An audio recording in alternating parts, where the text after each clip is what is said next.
masculinité sans homme. Ou, pour mieux dire, la masculinité peut s'incarner, mais pas forcément, dans des corps masculins. Bien loin de se traduire par une imitation des hommes, la masculinité féminine révèle le dispositif à travers lequel la masculinité elle-même est construite, à niveau social et culturel. La masculinité féminine représente tout ce que la masculinité des hommes exclut en se construisant comme la masculinité vraie.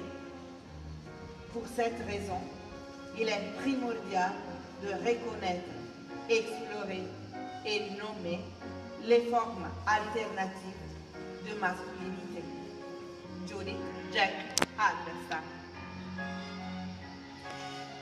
Les pratiques drag king créent un espace de visibilité propre à la culture PD, queer et trans par le recyclage et la déclinaison parodique des modèles de masculinité de la culture populaire dominante.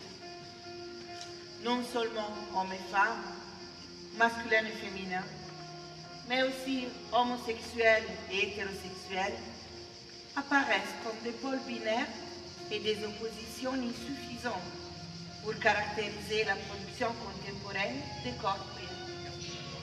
Au-delà de la resignification ou de la résistance à la normalisation, les politiques performatives vont devenir un champ d'expérimentation, lieu de production de nouvelles subjectivités et par conséquent, une véritable alternative aux manières traditionnelles de faire la politique. Le drafting permet de faire l'expérience collective de la dimension construite et arbitraire de notre genre.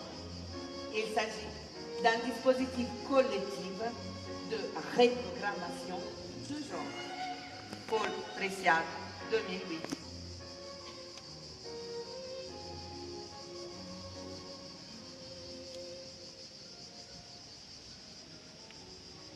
La première fois que je me suis mise en drague, j'avais 10 ans. C'était un dimanche après-midi, en 1974. Et c'était obligatoire de sortir bien habillée, comme toujours.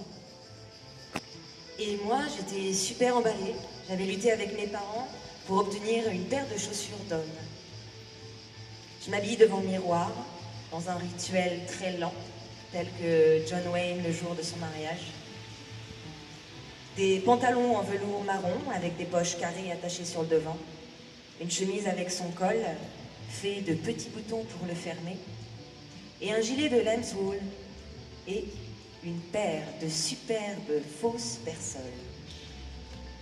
Je me regardais dans le miroir avec beaucoup d'admiration et avec certitude que c'était bien moi.